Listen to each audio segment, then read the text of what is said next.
عليكم ورحمة الله وبركاته.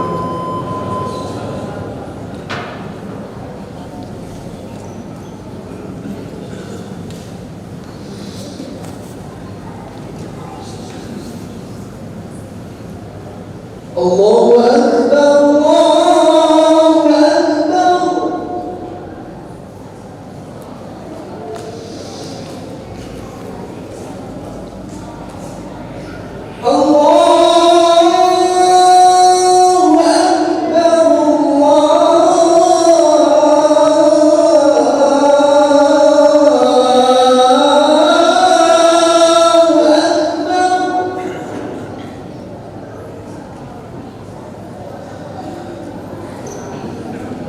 أشهد أن لا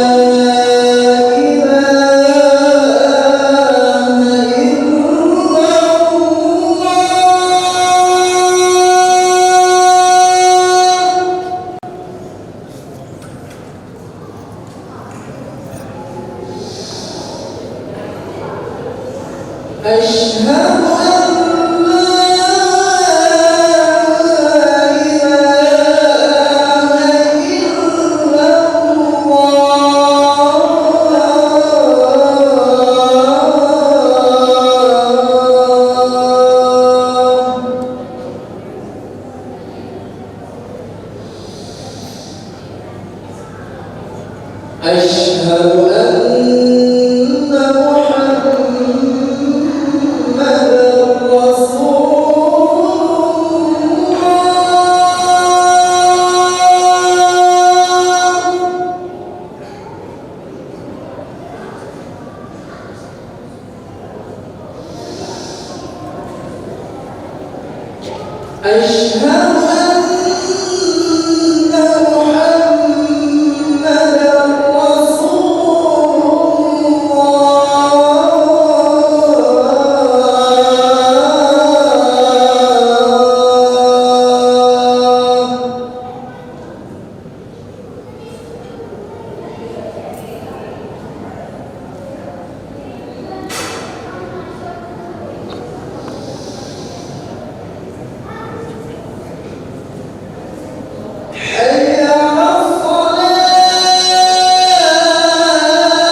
أما بعد فيا معشر المسلمين والمؤمنين رحمكم الله اتقوا الله وتزودوا فإن خير الزاد التقوى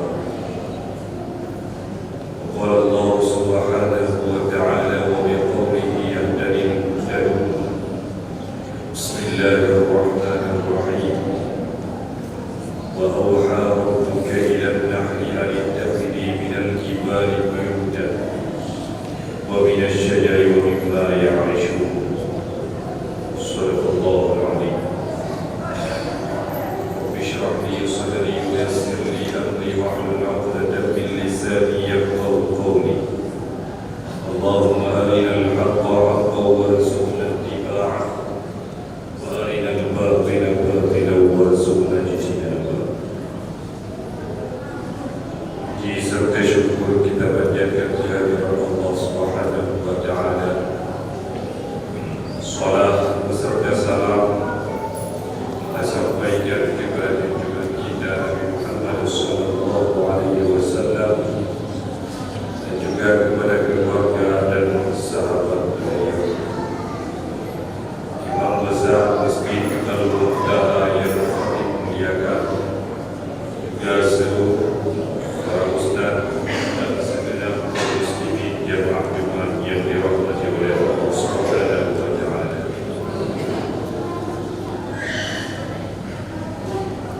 Dalam Al-Quran Allah berfirman, wa awha rabbuka ila an-nahli an ittakhidhi min al-jibali buyutan. Dan Allah mengilhamkan kepada lebah, hai lebah, seandainya engkau ingin membuat sarang, seandainya engkau ingin membuat rumah, maka jadikanlah gunung-gunung sebagai lebah. Wa minasyajari, maka kalau tidak dibunuh, maka buatlah sarang di pohon-pohon. Wa mimma ya'rishun, dan kalau tidak engkau buat sarang di pohon-pohon, jadikanlah sarang-sarang yang dibuat oleh manusia sebagai sarang, yakni sarang buatan.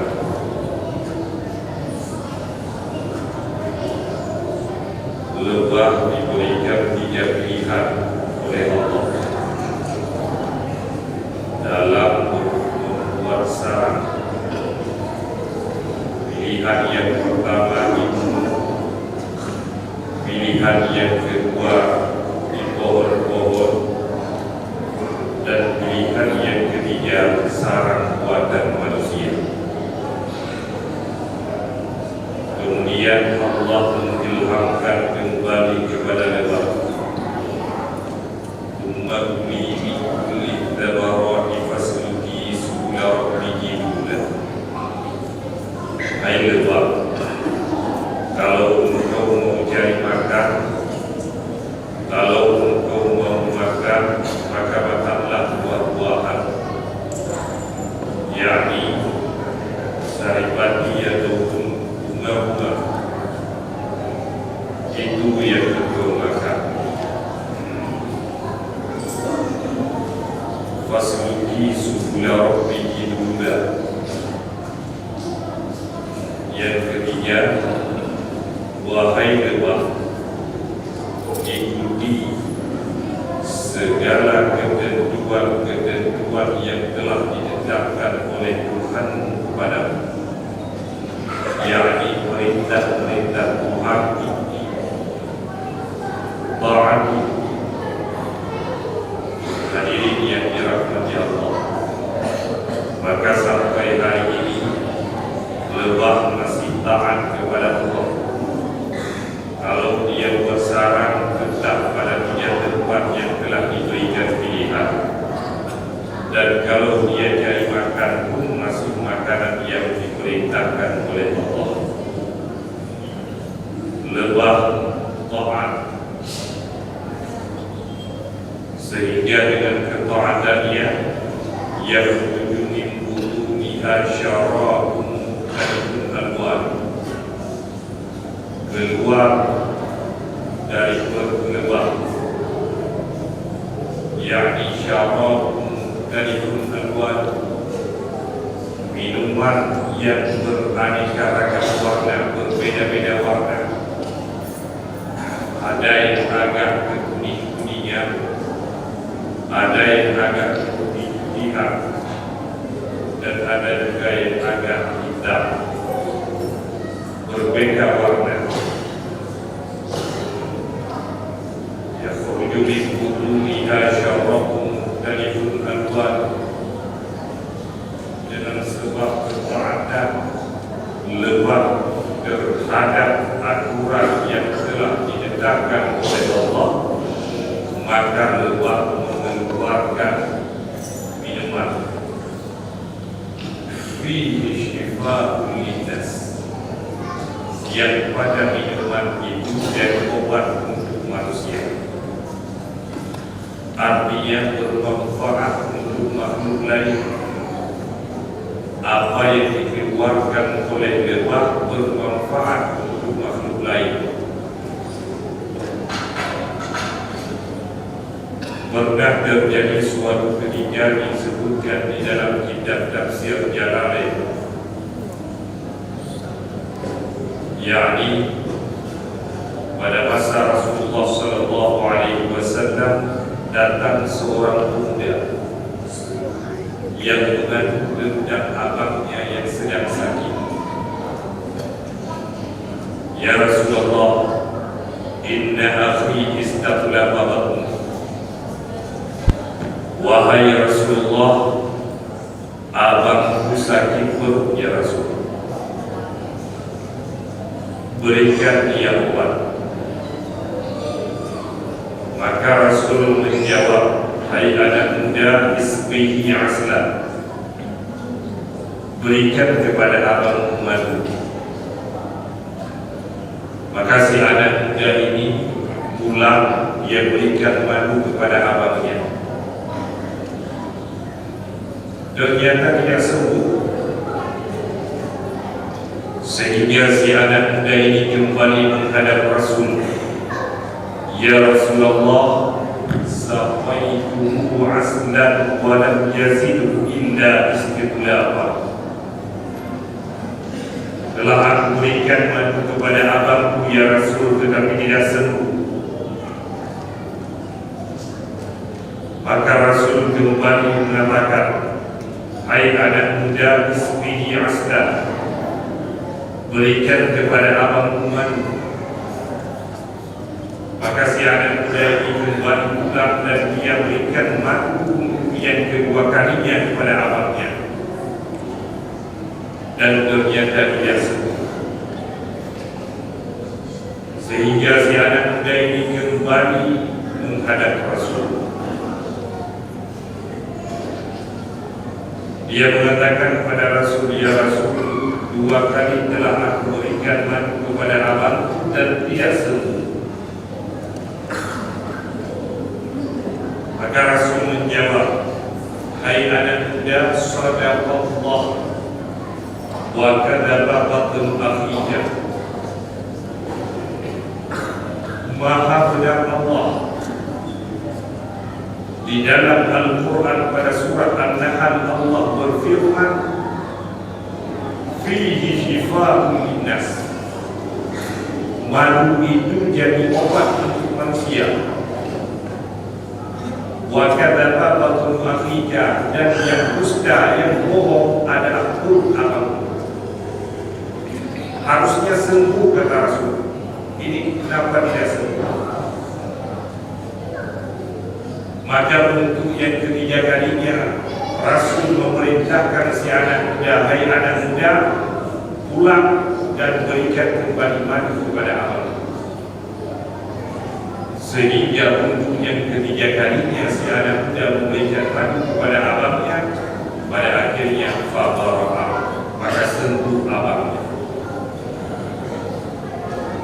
Pelajarannya adalah terkadang kondisi dan kualitas tubuh dari seorang manusia itu berbeda-beda. Ketahanan tubuhnya pun berbeda-beda. Ada orang yang sekali minum obat langsung sembuh. Ada orang yang berulang kali minum obat baru kemudian sembuh. Ada yang kemudian setahun, 2 tahun dia berobat baru kemudian sembuh. Jadi yang bohong bukan Allah. Yang berdusta adalah saudara daripada si anak muda. Hadirin yang dirahmati Allah, Rasulullah sallallahu alaihi wasallam bersabda, "Inna mathalan mu'min kamathalin nahlah." Sesungguhnya perumpamaan orang yang beriman itu bagaikan perumpamaan lebah. Orang mukmin itu Rasulullah umpamakan bagaikan lebah. Akalat thayyiban wa wada'at thayyiban wa waqa'at falam taksir wa lam tusib.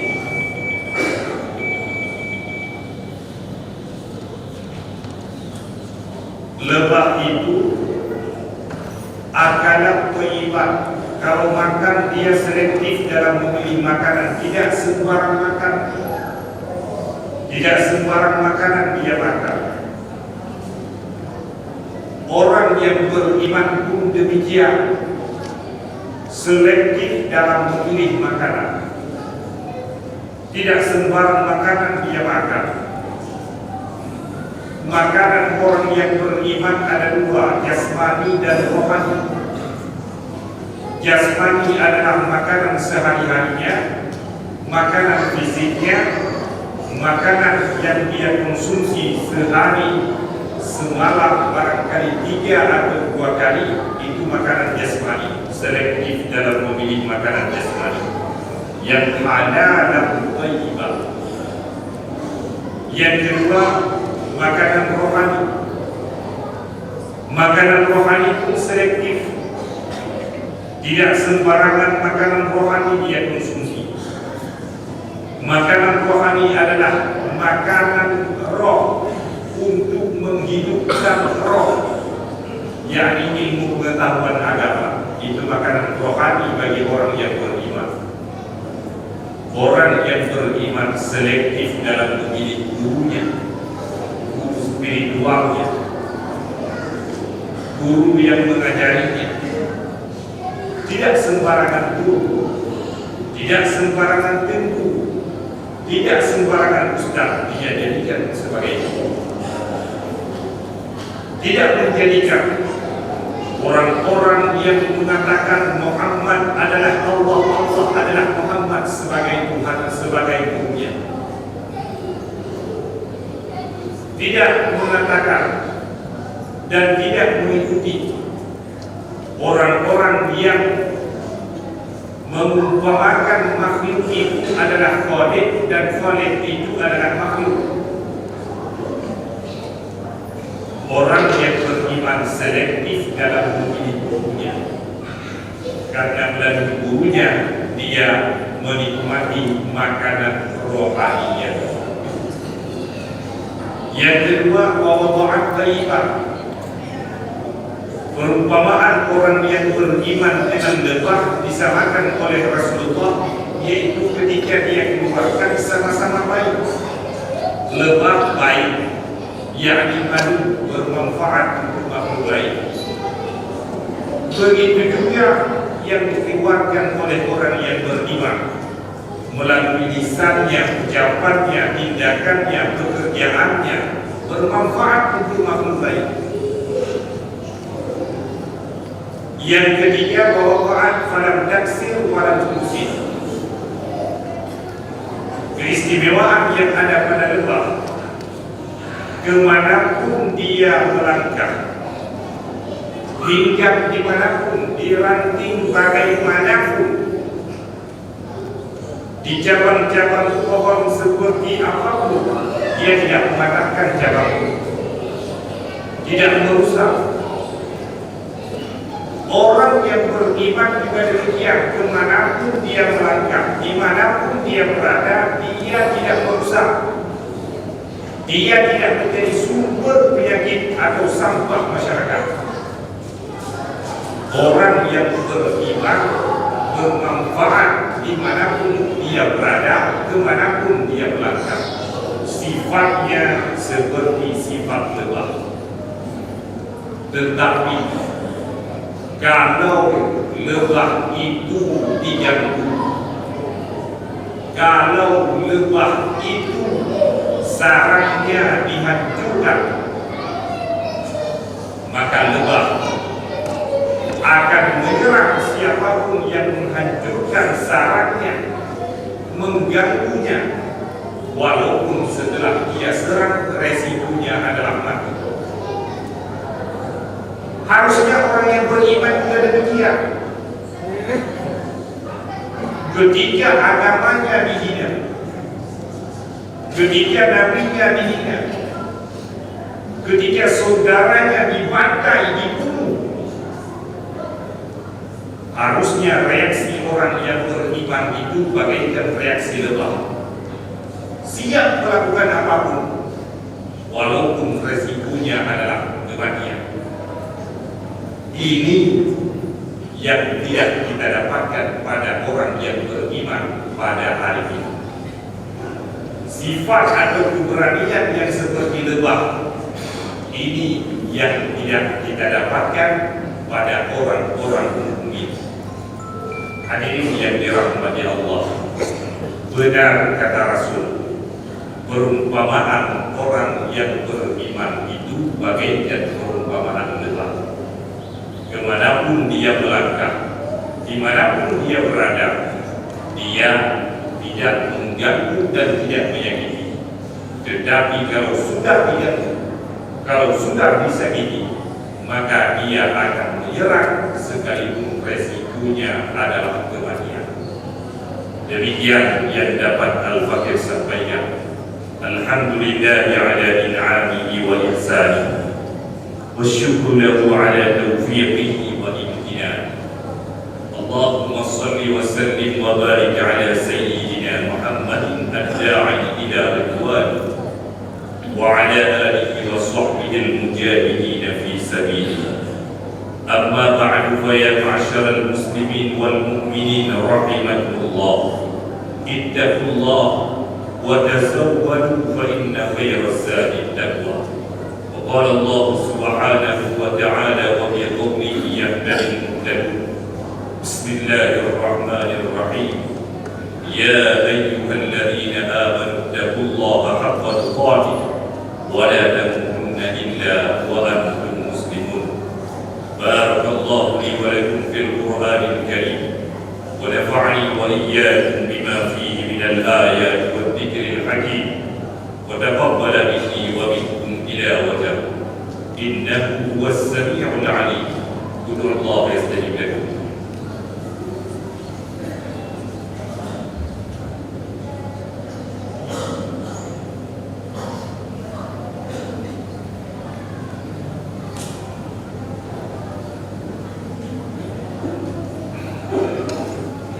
الحمد لله الذي أمرنا بالتقوى ونهانا عن اتباع الهوى، فإن الهوى يضل صاحبه عن الهدى، فإن الهدى هدى الله هو الهدى.